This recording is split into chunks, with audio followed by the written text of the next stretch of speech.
은혜 받으실 말씀은 열왕기상 18장 30절에서 35절 말씀입니다. 제가 봉독하겠습니다. 엘리야가 모든 백성을 향하여 이르되 내게로 가까이 오라. 백성이 다 저에게 가까이 오매 저가 무너진 여호와의 단을 순축하되 야곱의 아들들의 지파의 수요를 따라 12돌을 취하니 이 야곱은 여호와께서 옛적에 저에게 임하여 이르시기를 내 이름을 이스라엘이라 하리라 하신 자더라. 저가 여호와의 이름을 의지하여 그 돌로 단을 쌓고 단으로 돌아가며 곡식 종자 두 세알을 용납할 만한 도랑을 만들고 또 나무를 버리고 송아지의 각을 떠서 나무 위에 놓고 이르되 통 넷에 물을 채워다가 번제물과 나무 위에 부으라 하고 또 이르되 다시 그리하라 하여 다시 그리하니 또 이르되 세 번 그리하라 하여 세 번 그리하니 물이 단으로 두루 흐르고 도랑에도 물이 가득하게 되었더라. 아멘. 영상으로 준비된 금빛 성가대의 찬양과 연주, 문신현 목사님의 갈멜산 제단의 교훈 말씀을 듣겠습니다. 사랑하는 성도 여러분, 오늘 수요 예배 말씀의 제목은 갈멜산 제단의 교훈 첫 번째 말씀이 되겠습니다. 요즘에 코로나 상황을 보니까 장기전으로 들어오는 것 같습니다. 벌써 1년 이상 계속되는 가운데 있는데요, 우리나라뿐 아니라 전 세계 경제활동이 위축이 되고 심지어는 폐업하는 업체들이 속출하고 또 많은 사람들이 힘들어하고 어려워하는 그런 상황입니다. 그런데 이런 상황 속에서도 오히려 돈을 더 많이 번 사람도 있고요, 성공한 기업도 있다고 합니다. 예를 들어 인터넷이나 통신, 택배회사, 반도체, 이런 회사들은 오히려 매출이 증가하고 더 많은 수익을 올렸다고 합니다. 힘들고 어려운 상황에 눌려서 힘들어만 하지 아니하고 자신들이 가진 장점을 잘 살리고 활용해서 오히려 큰 축복으로 승화시킨 겁니다. 오늘 본문에서 이야기의 소재와 분야는 약간은 다르지만은 흐름이 비슷한 이야기가 나옵니다. 북이스라엘의 7번째 왕인 아합이 바알을 숭배하는 시돈 왕의 딸 이세벨과 정략적인 결혼을 합니다. 그래서 이스라엘에 바알과 아세라 우상을 많이 들여오게 되고 대신 무수한 하나님의 제사장들을 죽이고 여호와의 제단들을 회파를 하였습니다. 어떻게 보면 우리가 지금 당하고 있는 코로나 상황보다도 더 열악한 환경이 아니겠습니까? 이런 비극적인 상황 속에서도 엘리야 선지자는 갈멜산 제단을 살려내고 불의 응답을 끌어내려서 승리의 불이 타오르는 제단으로 영광을 돌렸습니다. 코로나보다도 더 힘든 상황을 극복하고 하나님께 영광을 돌린 갈멜산 제단, 엘리야처럼 우리도 코로나의 어려운 상황 속에 절망하거나 주저앉지 말고 더욱 축복받는 성도들이 되어야 되겠고, 우리 만민 제단도 갈멜산 제단처럼 오히려 승리의 불길이, 축복의 불길이, 은혜의 불길이 타오르는 제단이 되어야만 되겠습니다. 오늘의 본문은 여러분이 잘 아시는 내용이지만 간단히 말씀드린다면 바알이 참신인지 하나님이 참신인지 겨루는 그런 내용입니다. 번제단 위에 송아지 제물을 올려놓고 각자가 자기 신에게 간구해서 불로 응답하는 신이 참신이라는 영적 대결을 벌이는 이야기입니다. 오늘 본문 19절 이하를 보니까 바알의 거짓 선지자 450명, 또 아세라의 거짓 선지자 400명, 이들이 먼저 불로 응답 받는다고 소리를 지르고 펄쩍펄쩍 뛰고 나중에는 칼과 창으로 몸에 상처를 내서 피가 솟구쳐 나오게 하고 광란을 떱니다. 그러나 불이 임하지 않습니다. 왜 그럴까요? 바알은 죽은 신이죠. 우상일 뿐입니다.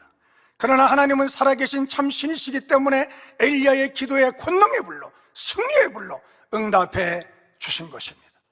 거짓 선지자들은 숫자도 많습니다. 850명이나 되니까요.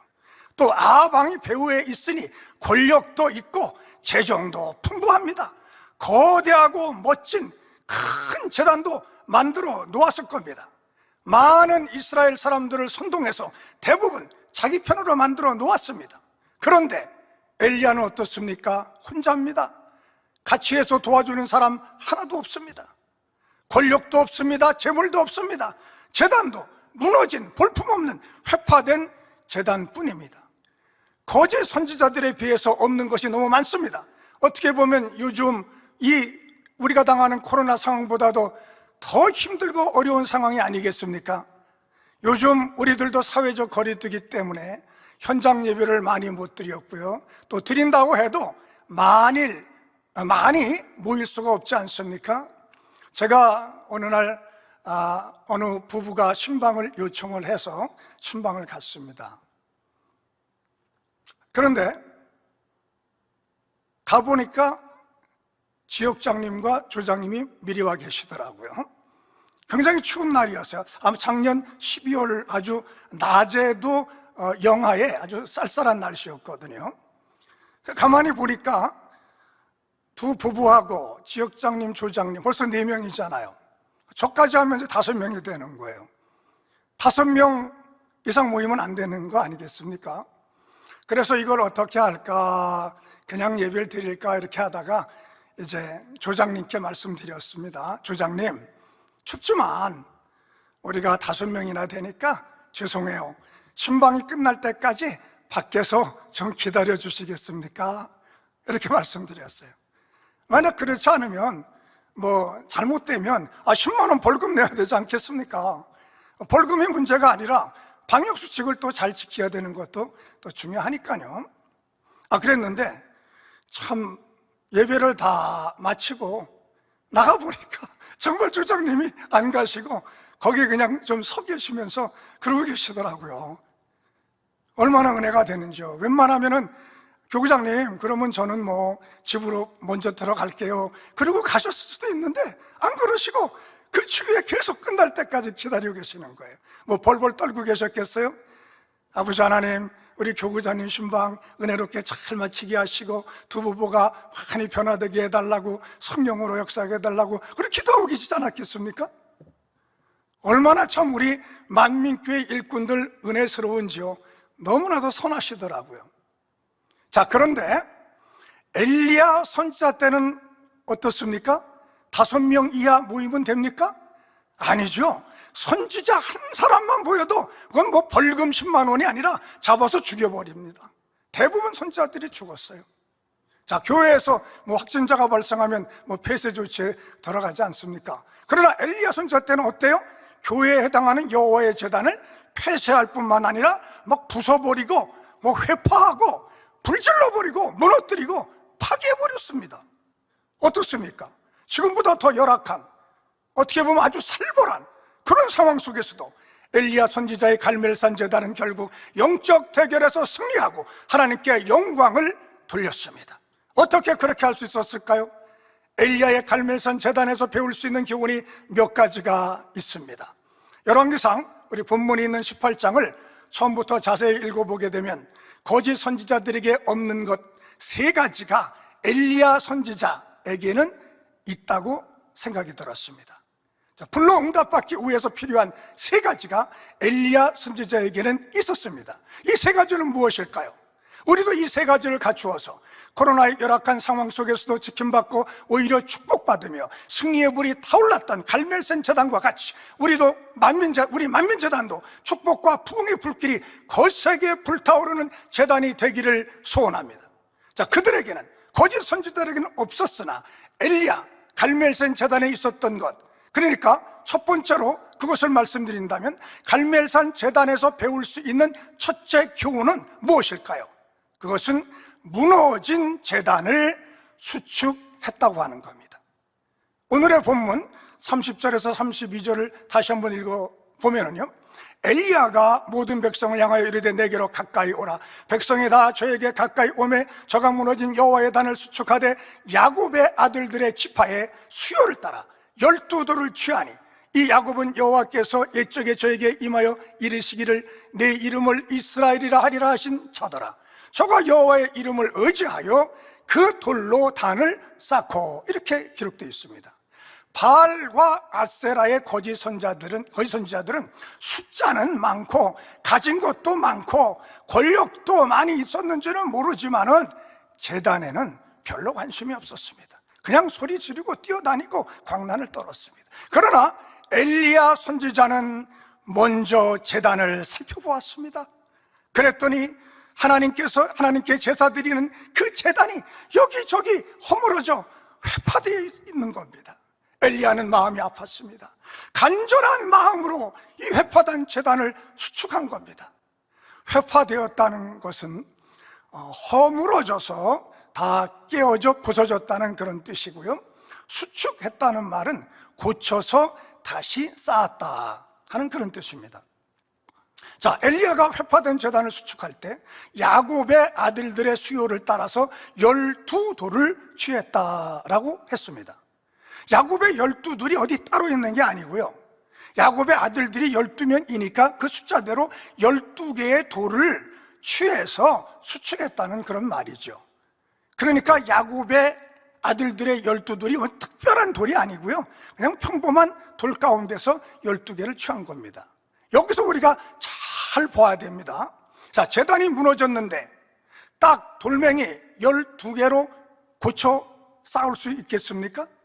제단이 어느 정도 무너졌는지는 성경에 나와 있지 않기 때문에 잘 모르겠지만은 아방이나 바알과 아세라의 거짓 선지자들의 행위를 볼 때, 그들의 행태를 볼 때 아마 거의 완전히 회파해 놓았을 것이라고 상상이 됩니다. 어쨌든 제단이 무너진 정도에 따라서 돌이 13개가 들어갈 수도 있고 뭐 14개가 될 수도 있고 뭐 그 이상이 될 수도 있지 않겠습니까? 아니면 반대로 돌 무너졌으면 뭐 11개가 될 수도 있고 10개가 될 수도 있겠죠. 그 돌의 개수가, 그것이 무엇이 중요하겠습니까? 수축하는 게 중요한 것이죠. 그런데 오늘 본문에는 돌 12개라고 못 박아 기록되어 있습니다. 그렇기 때문에 이곳에는 영적인 의미가 있는 겁니다. 왜 야곱의 아들들의 지파의 수요를 따라 12돌로 수축했다고 했을까요? 그 의미가 과연 무엇일까? 어떤 영적인 의미가 있을까? 저는 마음에 품고 기도를 해 보았습니다. 그랬을 때 이 말씀과 짝이 되는 말씀이 떠오르게 됩니다. 그것이 요한계시록 21장 12절이었습니다. 그 말씀에 보면 크고 높은 성곽이 있고 12문이 있는데 문에 12천사가 있고 그 문들 위에 이름을 썼으니 이스라엘 자손 12지파의 이름들이라. 새 예루살렘에 들어가기 위해서는 진주문을 통과해야 되는데요, 진주문 위에 이스라엘 자손 12지파의 이름이 하나씩 씌어져 있다는 말입니다. 그런데 그 다음 구절, 그러니까 요한계시록 21장 14절에 보니까 그 성의 성곽은 12기초석이 있고 그 위에는 어린 양의 12사도의 12이름이 있더라, 이렇게 되어 있습니다. 자, 당회장님의 천국책자에 의하면은요, 여러분 뭐 요즘에 당회장님 저서 읽기를 많이 하고 계시니까요, 여러분도 잘 기억이 날 줄로 압니다. 그 12문 위에 새겨진 이스라엘의 12지파는 믿음을 가지고 구원받는 모든 하나님의 자녀를 총칭하는 것이라 하셨습니다. 자, 그런데 성곽의 12기초석은 뭘까요? 거기는 어린 양, 즉 예수님의 12사도, 12제자의 이름이 기록되어 있는데, 이렇게 12제자의 이름이 적혀 있다는 의미는요, 야곱의 12지파, 그러니까 구원받을 모든 사람들 중에서도 12제자처럼 더 헌신하고 마음을 선결로 이루고 복음을 전하고 선교의 주축들이 되고 생명 다해 충성해서 사명을 온전히 감당한 사람들이 새 예루살렘 성에 들어갈 수 있는 자격을 부여받을 수 있다는 뜻을 가지고 있다고 당회장님께서 설명해 주셨습니다. 자, 그러기에 새 예루살렘 성곽의 12기초석은 새 예루살렘에 들어갈 사람들의 마음을 나타내 주는 것입니다. 그러므로 새 예루살렘의 12문보다는 12기초석이 더 중요한 겁니다.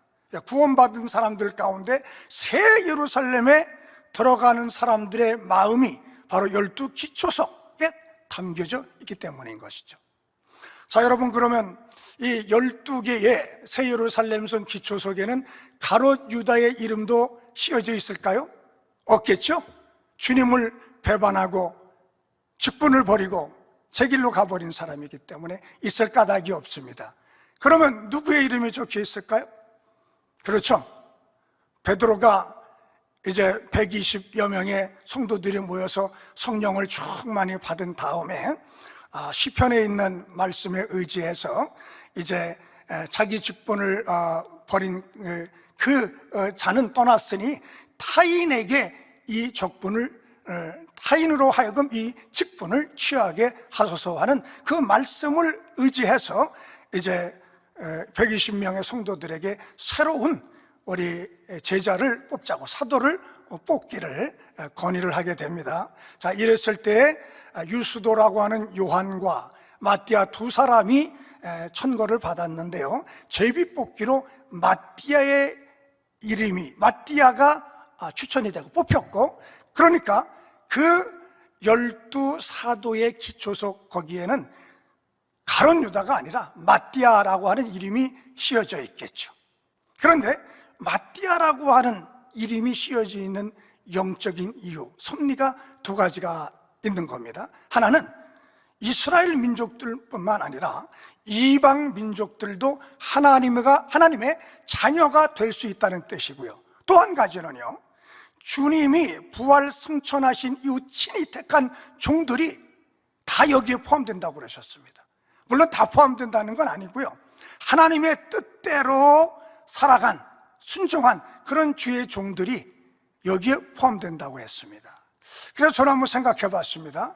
만약에 저도 우리 당회장님의 공에 의해서, 그리고 저도 이제 더 열심히 선교를 이루고 운명에들하고 충성해서 세우르살렘에 이제 들어갔다 할 때요, 그렇게 이제 한번 예상을 해보는 거예요. 그래서 그러면 세우르살렘 성의 기초석도 보러 가지 않겠습니까? 그러면 마띠아라고 하는 기초석을 보았을 때 그 이름 속에 제 이름, 저도 종이니까 문신현하고 제 이름도 거기 들어가 있는 거예요. 얼마나 영광스러운 일입니까?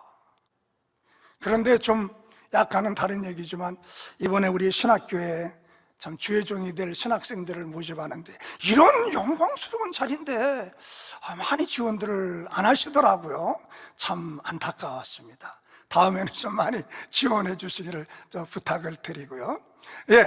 자, 요한계시록 21장 19절 하반절까지를 보면 기초석은 각색 12가지 보석으로 되어 있다고 되어 있고요, 각 보석에는 각기 합당한 영적인 의미가 담겨 있는 겁니다.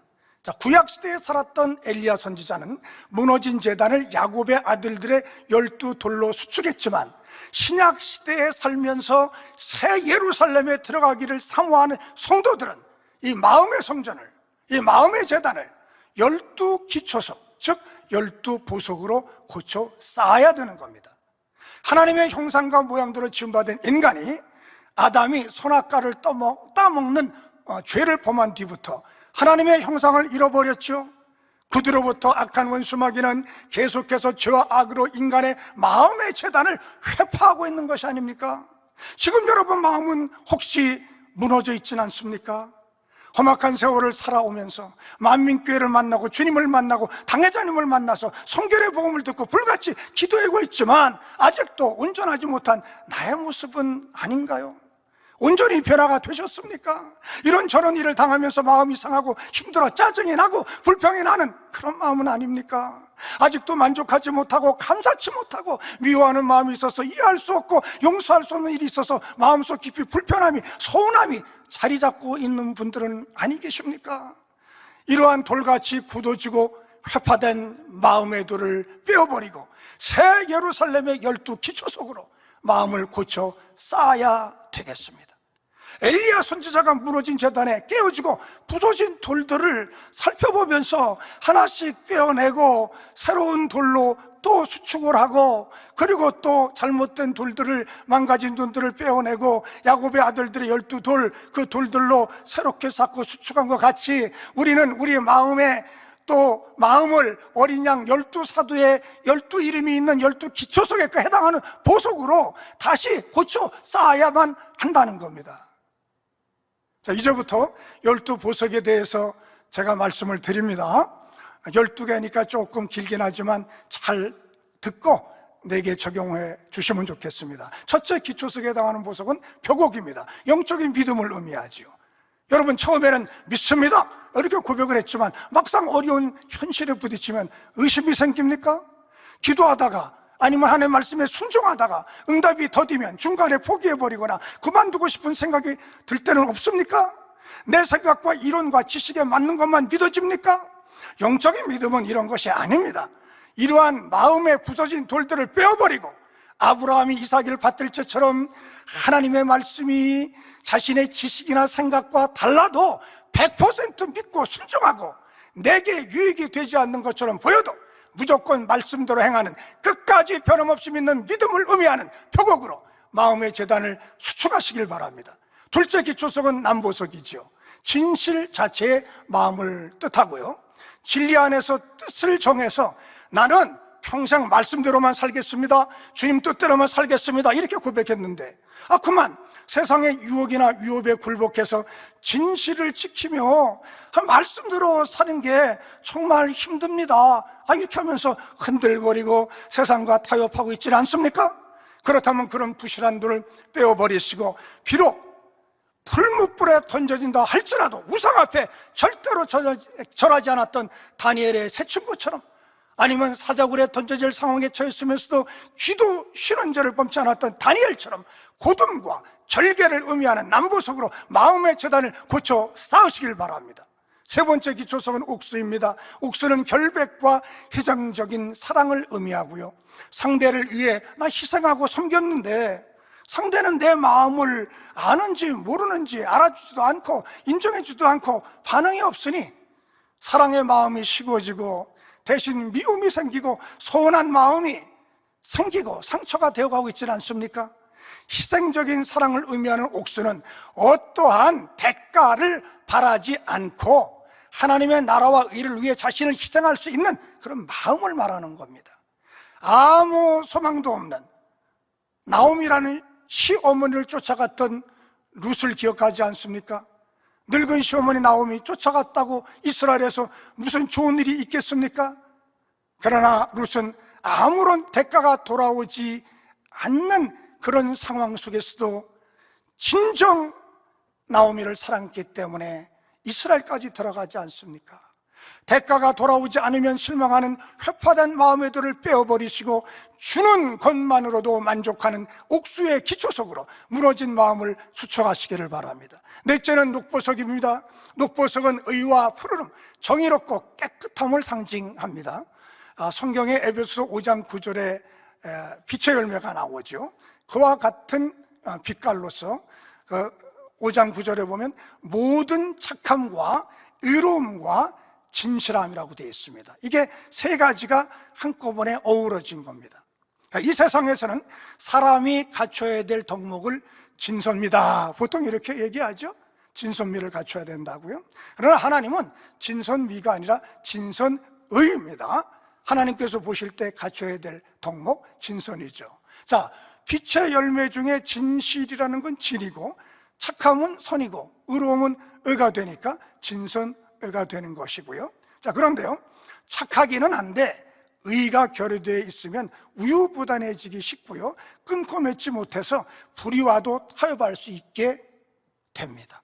또 의는 있는데 선이 결여되어 있다면 자기 의와 틀을 너무 고집해서 옳고 그름만 따지고 그러다 보니 남을 판단하고 정죄하게 되고 융통성이 없는 사람이 되어버리고 맙니다. 그렇기 때문에 착함, 즉 선과 의로움이 겸비되어 있어야 되고요, 이것 위에 진실함이 또 있어야 됩니다. 진실함이 있어야 된다는 말은 아무리 세월이 지나도 변함이 없었던 다윗과 에스더와 같이 정의롭고 푸르름을 의미하는 기초석인 녹보석으로 마음의 재단을 수축해서 빛의 열매를 맺어가야만 된다고 하는 뜻입니다. 자, 다섯 번째는 홍만호입니다. 예전엔 충성 봉사하는 것이 즐겁고 행복했었는데 요즘은 신앙생활의 기쁨도 사라지고 기도의 양도 줄어들고 열심도 식어지지는 않으셨습니까? 이런 분들은 모세와 같이 의로운 마음, 희생하는 마음으로 온 집에 충성하는 홍만호로 마음의 재단을 다시 쌓아 가시기를 바랍니다. 여섯 번째 기초석은 홍보석입니다. 열정적인 사랑을 의미하고요. 뜨거웠던 첫사랑이 식지는 않으셨습니까? 핍박과 환난 때문에 근심과 걱정이 다가오고 나도 모르는 사이에 영혼들과 사명과 교회에 대한 열심과 열정이 식어가지는 않고 있나요? 무수한 핍박과 시련을 당하면서도 하나님의 나라를 이룰 수만 있다면 어떤 고난이나 희생도 무릅쓰며 자기의 생명도 아깝게 여기지 않았던 사도 바울처럼 마음의 재단을 홍보석으로 수축하시고 열정적인 사랑을 회복하시기를 바랍니다. 일곱 번째는 화목이 있습니다. 화목은 자비를 나타내는데요, 내 주변에 도무지 저 사람을 이해할 수 없어, 저분은 용서할 수 없어, 이런 분이 있지는 않습니까? 여러분 주변에 싫은 사람이나 미운 사람, 걸리거나 불편한 사람이 있지는 않나요? 마음에 악이 있기 때문입니다. 빼어버리셔야 됩니다. 스데반이 돌에 맞아 순교하면서도 자기를 돌로 치는 그 사람들을 위해서 오히려 용서를 구한 것처럼 모든 것을 선으로 생각하여 모든 것을 이해하고 모든 것을 포용하는 자비의 마음을 의미하는 화목으로 마음의 재단을 다시 쌓으시기를 바랍니다. 여덟 번째는 노곡입니다. 참고 기다리기는 하는데 응답이 더디고 변화가 더디다 보니까 기다림에 지치고 참기는 참지만 억지로 또는 힘들게 마지못해 참고 있는 신앙은 아닙니까? 노곡의 마음은 바라는 것이 속히 이루어지지 않는 것 같이 보일지라도 낙심하고 지치는 것이 아니라 하나님을 믿고 감사하면서 끝까지 기다리는 마음인 겁니다. 마음이 손으로 가득 차 있어서 참을 것이 없는 참음으로 실망하지 않고 평안한 마음으로 끝까지 기다릴 수 있는 노곡으로 마음의 재단을 다시 쌓으시기를 바랍니다. 아홉 번째는 담화곡입니다. 선 자체를 기뻐하는 양선을 의미하는 보석이지요. 예를 들어서 그 사람과는 마주치고 싶지도 않고 말을 나누기도 싫고 내게 잘해주는 사람은 좋지만 그렇지 않으면 내 뜻을 따라주지도 않으니 뭐 나도 싫어, 이런 마음은 여러분 속에 없습니까? 무엇 때문에, 누구이기 때문에가 아니라 선한 사마리안과 같이 내게 아무 유익이 안 되는 것 같아도 선이 좋아서, 혹은 내게 손해가 되고 불이익이 돌아온다 할지라도 선이 좋기 때문에 선을 행하는 담항옥으로 마음을 고쳐 싸우시길 바랍니다. 열 번째는 비추옥입니다. 비추옥은 절제를 상징하지요. 무슨 일을 할 때 여러분 충동적으로 즉흥적으로 질서를 무시하고 내 생각대로 막 결정하고 내 마음대로 행하고 있지는 않습니까? 무엇이든지 진리로 분별하고 성령의 주관을 받아서 어떤 일을 한다고 해도 정확한 때와 방법까지 주관을 받아 모든 분야가 전체적으로 아름답게 조화를 이루도록 해야 하는 겁니다. 무절제한 마음의 돌을 빼어버리시고 절제 있는 비추옥으로 마음의 재단을 수축하시기를 바랍니다. 11번째는 청옥입니다. 청옥은 청결함을 상징하고요, 이는 마음에 죄가 전혀 없는 상태, 그러니까 어떤 흠도 점도 티도 없는 깨끗한 마음을 의미합니다. 여러분 아직도 마음속에 감추어두었거나 여러분 생활 속에서 아직도 버리지 못한 뭐 이 정도는 괜찮겠지, 뭐 이런 죄가 남아있지는 않습니까? 회개는 했지만 아직 회개의 확실한 열매를 맺지 못한 것은 없습니까? 철저히 회개하고 불같이 기도하셔서 죄성 악성을 깨끗이 태워버리시고 에녹의 마음과 같은 흠도 없고 점도 없는 청옥으로 마음의 재단을 수축하시기를 바랍니다. 마지막 12번째 기초석은 온유를 의미하는 자정입니다. 성격이 온화하시고 부드럽기는 하지만은 자기 생각이나 의견에 맞지 않으면 포용하지 못하는 그런 좁은 마음은 아니십니까? 온유는 모든 사람을 포용할 수 있는 큰 마음을 뜻하는 것이죠. 그리고 마음만 부드러워서는 안 됩니다. 온유함이 담긴 말과 품이 있는 인격과 공정과 진실함이 있는 행함으로 덕을 또 나타내 보여야 되는 겁니다. 마음이 좁고 덕이 없는 회파된 마음이시라면 빼어버리시고 자정이라는 보석으로 다시 쌓으시기를 부탁드립니다. 자, 이렇게 12가지 기초석 보석의 영적인 의미를 알아보았습니다. 이 12가지를 모두 합하면 아버지의 마음이 됩니다. 주님의 마음이 되는 겁니다. 이 12가지 보석의 영적인 의미 안에, 그러니까 새 예루살렘의 성에 들어가기 위해서 필요한 성령의 9가지 열매, 사랑장의 15가지의 덕목, 그 사랑장, 고린도전서 13장 보면 사랑장 15가지 덕목이 나오죠. 그 15가지, 그리고 팔복의 열매들이 다 녹아 들어가 있는 거예요. 그러니까 12가지 너무 많아서 어떻게 그걸 다 마음에 이루어요? 너무 힘든 것 같아요. 이렇게 하지 말고요, 12가지 보석으로 마음을 채우셔야 돼요. 왜냐하면 성령의 열매 9가지, 또 사랑의 덕목 15가지, 팔복 열매 8가지 더하면 32가지죠. 이것을 다 이루려면 더 힘들잖아요. 32가지나 이루어야 되는데, 그런데 이것들이 다 한꺼번에 녹아 들어있는 그것이 바로 기초석 이 12가지 보석이라 하셨기 때문에 12가지만 여러분 이루시면 되니까 얼마나 쉽습니까? 자, 그런데 또 새 예루살렘에 들어갈 수 있는 문이 12개가 있고요, 그 문들은 모두 진주로 되어 있죠. 요한계시록 21장 21절 상반절을 보게 되면 그 12문은 12진주니 이렇게 되어 있습니다. 자, 왜 진주문으로 되어 있을까요? 새 예루살렘에 들어가고 싶은 성도들이 이 보석 같은 이런 아름다운 마음으로 다시 고쳐 쌓으려고 할 때 진주조개를 생각해 보라는 거예요. 진주를 만들어내는 진주조개, 그 과정을 한번 생각해 봐야 된다는 겁니다. 여러분, 시간만 지난다고, 세월이 지난다고 쉽게 진주가 만들어지는 게 아니겠죠.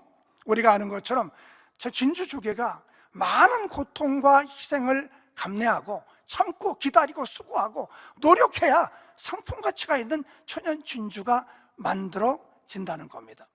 진주조개 속에 바다 물결에 휩싸인 어떤 이물질이, 어떤 불순물이 그 연약한 살 속에 박히게 된다고 그러죠.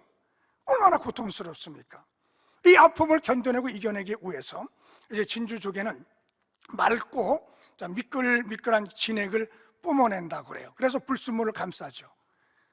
너무너무 쓰라리니까. 마치 우리도 살갗에 상처가 났을 때 붕대를 감아주면 그 쓰라림이 덜하지 않습니까? 비슷하게 이 진액으로 불순물을 덮는 거예요. 그런데요, 진주조개가, 이 조개가 한 번 이 불순물을 감싸기 위해서 진액을 내뿜는 그런 양이 있겠죠. 그래서 전문가에 의하면 최소한 그 불순물 위에 0.5mm 이상은 그 진액이 덮여야 된다는 거예요. 그 진액을 우리가 진주층이다 이렇게 부른다고 하는데요, 0.5mm 이상 진주층이 쌓여야 상품 가치 있는 보석 진주가 된다고 해요. 자, 한 번 내뿜는 그런 진액이 한 번 내뿜을 때 쌓이는 진주층은 보통 1마이크로메타라고 합니다. 마이크로는 1m의 100만 분의 1입니다. 굉장히 작죠. 그래서 0.5mm의 진주층이 생기기 위해서는 몇 번이나 진주조개가 이 진액을 내뿜어야 되나 계산해 봤더니 말이죠, 한 500번은 해야 0.5mm의 진주가 생기는 거예요.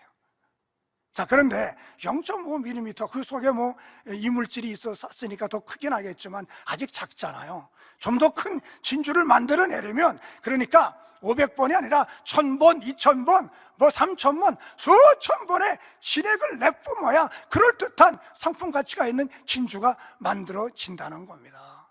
이렇게 참 보석으로 인정받기 위해서 수천 번 이상 그렇게 진액을 내뿜어야 진주층이 쌓이는 것이죠. 사랑하는 성도 여러분, 우리도 오랜 세월이 지난 것 같은데 아직도 보석 같은 영의 마음, 운영의 마음, 주님의 마음을 이루지 못했다고 해서 실망하지 마시고 낭망하지 마시고 포기하지 마시고, 진주조개가 이런 끊임없는 노력으로 아름다운 진주를 만들어내듯이 또 한 겹, 또 한 겹 눈물의 진액으로, 회개의 진액으로, 감사의 진액으로, 사랑의 진액으로, 기도의 진액으로 돌같이 깨어지고 부서진 내 마음을 감싸고 감싸고 감싸고 또 감싸서 보석 같은 마음을 기필코 이루어내시는 여러분이 되시기를 주님의 이름으로 기원해 드립니다. 그렇다고 해서 무한히 세월을 끌고 가기만 하시면 또 안 됩니다. 시간이 지나면 어떻게 되겠지, 잘 되겠지, 이런 안일한 마음을 가져서는 안 됩니다. 왜냐하면 데살로니가 전서 5장 23절에 평강의 하나님이 친히 너희를 온전히 거룩하게 하시고 또 너희 온 영과 혼과 몸이 우리 주 예수 그리스도 강림하실 때 흠없게 보존되기를 원하노라, 이렇게 말씀하셨습니다. 당회장님께서 이 말씀을 설명해 주시면서 온 영의 마음을 다 이루어 놓고 다시 오실 주님을 기다려야 된다고 그렇게 말씀해 주셨죠. 저는 그런 말씀을 들으면서 보존한다 하는 뜻이 그런 뜻이구나, 이렇게 그때 깨달았어요. 그렇지만 좀 더 한번 더 그 성경을 더 자세히 한번 봤어요. 보존되기를 원한다고 했는데, 그래서 헬라어 원어를 찾아봤거든요. 그랬더니 이 보존한다 헬라어 원어가 테레오라고 하는데, 보존하다, 지키다의 뜻만 있는 게 아니라 당 회장님 말씀처럼요, 사람을 기다리다, 그런 뜻이 있더라고요. 역시 우리 당 회장님은 정확하십니다. 그죠? 성결해보고. 그냥 저는 그냥 보존한다, 지킨다, 이런 것만 알았는데, 그게 아니라 미리 이루어놓고 기다려야 된다는 겁니다. 자, 그러니 우리도 주님 강림하실 그때 이루려고 할 게 아니라 지금 다 이제 속히 이루고 온영의 마음을 이루고, 그리고 주님을 기다려야 되겠습니다. 이미 이루신 분들도 많이 계시겠지만 아직도 이루시는 과정 가운데 계신 분들이 또 많이 계실 줄로 압니다. 자, 한번 이렇게 한번 생각해 보면 어떨까요? 이제 오늘날 아침 출근하기 위해서나 장에 가기 위해서나 문을 열고 이제 길로 나섰어요. 그런데 거기 공사가 시작이 됐습니다. 맨홀 뚜껑이 열려 있고 또 말뚝을 막 쳐서 줄을 쳐놓고, 그 다음에 공사 중이라는 표지판이 크게 세워져 있습니다. 다니기가 좀 불편하죠. 소음도 나고, 또 하수구를 고치느라고 그런 공사를 하니까 하수구 썩은 흙을 퍼냈으니까 냄새도 많이 나겠죠. 그래도 고장난 하수도, 막힌 하수도를 고쳐주나 보다, 그리고 이해하고 다닙니다. 자, 그런데 하루 이틀 사흘 나흘은 좋은데 수리 공사를 하다가 중단하고 몇 주, 몇 달 방치되어 있다고 한번 생각해 보세요. 공사 중이라는 표지판은 계속 세워져 있는데 공사는 안 하고 냄새는 나고 다니는데 불편만 주고 있고, 그러면 어떻게 해요? 왜 공사를 벌여놓고 일들을 안 하지? 시간만 질질 끄지 말고 빨리 일을 끝내줘야 불편 없이 다닐 거 아닌가? 이렇게 참 우리도 참 지적하고 책망하지 않겠습니까? 자, 여러분 어떻습니까? 마음을 변화시키려고 노력하고 애쓰다가 지금은 여러분 마음에다가 공사 중이라는 표지판 붙여놓고 몇 년, 아니면 10년, 20년, 몇십 년 계속해서 방치해놓고 있지는 않으신가요? 어느 정도 된 그런 이야기인데요, 저 TV 광고에 이런 광고가 난 거를 제가 기억을 합니다. 세탁하는 그 세제를 홍보하는 광고라고 생각이 되는데요, 어떤 가정주부가 빨랫감이 많이 쌓여져 있습니다. 근데 가정주부의 고민은 이거 세탁을 해도 깨끗이 빨래가 안 되는 거예요. 그런데 새로 이제 광고하는 그 세제를 세탁기에 집어넣고 많이 쌓인 그 빨래물들을 빨래를 했는데 비교적 빠른 시간에 아주 깨끗하게 이제 세탁이 된 거예요. 그러니까 얼마나 가정주부가 기쁜지 말이죠. 그 세탁물들을 다 이제 세탁기 속에서 꺼내서 마당에 있는 빨랫줄에다 막 넣는 거예요. 아주 행복해하면서 너무 아주 깨끗하게 빨래가 됐다는 그런 기쁨이에요. 그리고 다 널어놓은 다음에는 마치 우리가 만세 이렇게 하는 것처럼 두 손을 하늘로 펄쩍 올리면서 또 펄쩍 뛰면서, 그리고 활짝 웃으면서 뭐라고 그러냐 하면 큰 소리로 빨래 끝 이렇게 외치는 광고가 기억이 납니다. 여러분, 이제 우리도 어서 속히 우리 마음에 무뎌진 재단들을 12 기초소 보석으로 수축하고 이제는 마음에 공사 끝이라고 외치기도 하고 빨래 끝이라고 외치기도 한 것처럼 마음의 선결을 다 이뤘다고 선결 끝 이렇게 해야 되지 않겠습니까? 여러분, 우리 금년도 우리 교회 두 번째 기도 제목이 뭐죠? 신부단장을 잘 하자이죠. 신랑이 오기 전에 신부가 신부단장을 완벽하게 하고 결혼식을 기다려야 되지 않겠습니까? 자, 그런데 이제 결혼식을 시간을 다 둔 어떤 신부가 여유를 부려요. 눈썹 한쪽만 까맣게 이렇게 눈썹을 그려놓고 한쪽은 나중에 하지 뭐. 입술도 윗입술만 빨갛게 아주 예쁘게 칠해놓고 아랫입술은 뭐 에이 나중에 차 한잔 마시고 해. 그러고 안 하는 거예요. 머리가 헝클어져 있어요. 까치머리가 돼갖고 있어요. 근데 여유를 부려요. 신랑이 왔어요. 결혼식이 이제 시작된다는 겁니다. 그러니까 그때서야 들어가려고 하니까 안내하는 사람들이 우습지 않겠습니까? 한쪽 눈은 한쪽 입술만 칠했으니까 당신은 못 들어갑니다. 조금 이렇게 정신적으로 잘못된 사람인 줄 알고 못 들어가게 하는 거예요. 그러니까 내가 신부예요. 내가 신부라니까요. 신부가 어떻게 이렇게 합니까? 저리 가세요. 안 됩니다. 신랑 좀 불러주세요. 내가 신부예요. 신랑이 나와서 보더니 뭐라고 그랬겠습니까? 당신은 신부 자격이 없습니다. 그렇게 결혼식 못했겠죠. 우리 주님이 오시는데 우리 빨리 마음에 선결을 이루고 오늘 말씀처럼 12가지 기초소 보석 같은 마음을 이루어야 되지 않겠습니까?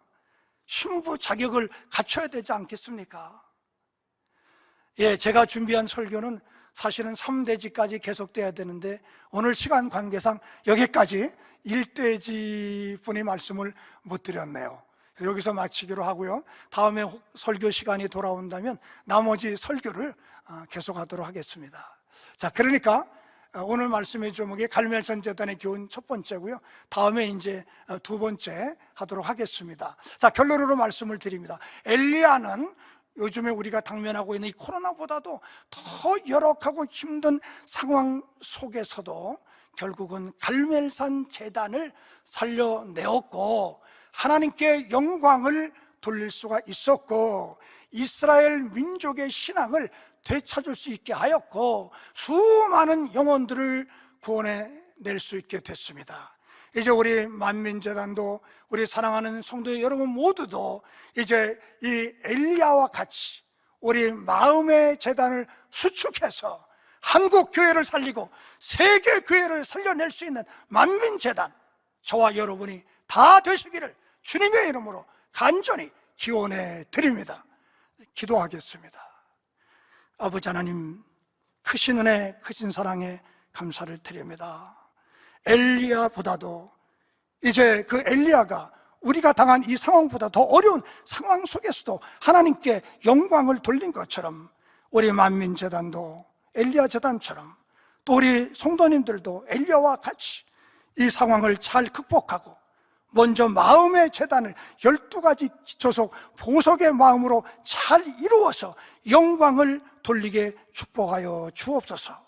감사를 드리며 우리 주 예수 그리스도의 이름으로 기도하옵나이다. 아멘.